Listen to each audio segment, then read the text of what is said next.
Quiet by Celine.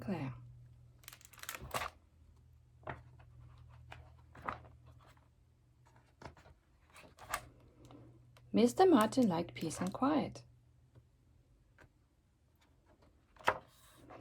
Drinking his coffee in silence, reading his newspaper quietly, taking a nap in peace.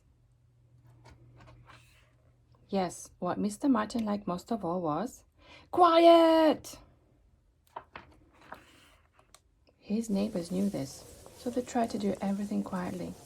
They were very careful for the first 5 minutes. Then they were a little bit less careful. And then even less so. Until they wound up forgetting that what Mr. Martin liked most of all was quiet. Quiet. Mr. Martin was fed up with his neighbor's ruckus. He went to find a solution. I can't stand it anymore. There's too much noise when I'm drinking my coffee, too much commotion when I'm eating my soup. And at night, the clerk thought for a moment. You want silence? Lots of silence? Here is something that will change your life. Mr. Martin looked at the price and thought it was a bit expensive. But silence is golden, so he paid and took the magic product home. Pour the magic product into the tub and add 150 liters of water. Take a butterfly net and remove the netting. Dip the frame of the net into the tub. Then pull it out and quickly go outside. Blow and blow and blow until you can blow no more. Step into the bubble and let it harden for 3 days and 3 nights. Plug your ears in the meantime if necessary.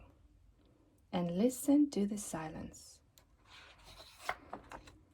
Mr. Martin listened, but he couldn't hear a thing. He closed his eyes and opened his ears, but he couldn't hear a thing. He opened the windows and the doors of his home, but he couldn't hear a thing. And so, in silence, he jumped for joy. For the first time, Mr. Martin drank his coffee in silence, read his newspaper quietly, and took his nap in peace. And the next day, Mr. Martin drank his coffee in silence, read his newspaper quietly, and took his nap in peace. And then after that, Mr. Martin drank his coffee in silence, read his newspaper quietly, and took his nap in peace. When he put his ear up to the bubble wall, he couldn't hear a thing. When he tapped his finger on the bubble, no one could hear a thing either. The silence was deafening.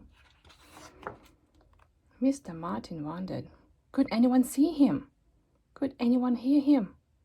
The only answer was silence. The world must have forgotten him. He suddenly felt all alone, in silence. And time passed noisily, until one day, finally, a little boy heard Mr. Martin's silence speak in volumes. People started making noise about Mr. Martin being walled up in silence. The neighbors rushed to his side. Mr. Martin is suffering in silence. We have to help him. This silence must be broken. The mailman kicked the bubble, but the wall was too thick. The lion tamer made one last attempt, but to no avail. Mr. Martin remained a prisoner of silence.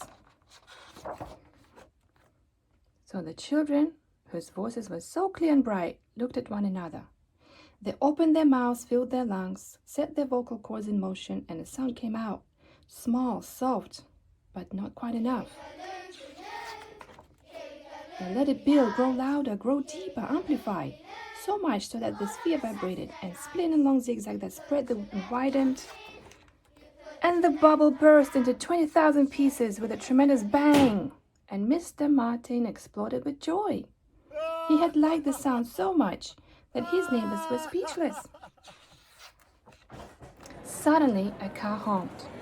A dog barked. The children went back to their games. And Mr. Martin started to dance, and dance, and dance some more. All of these noises make sweet music, the sweet music of life. The end.